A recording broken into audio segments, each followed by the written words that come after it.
Ez dişvinin hûdê kalim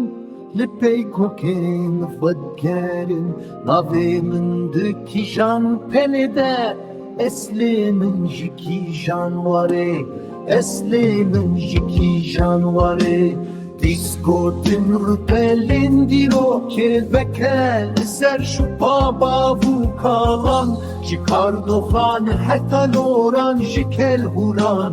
heta goran Dîsgotin rûpelên dîrokê veke li ser şûpa bavû kalan ji kardoxan heta loran ji kelhûran heta goran di nav medya û kurmancan di nav soran û zazayan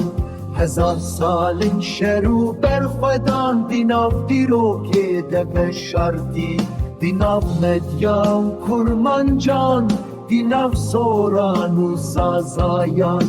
hezar salên şer û berxwedan di nav dîrokê de veşartî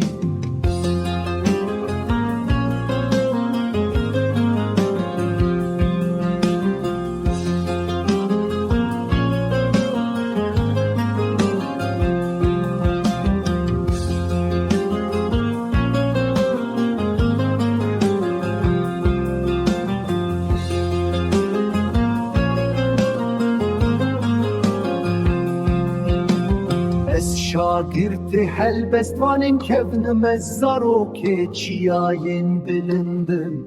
Ez xortê berxwedanê me ez gulên geliyanim Ez dersimim ez agirî me ez îlanim ez berxwedanim Ez pêşmergê azadiyê me ez dîroka welatê xwe me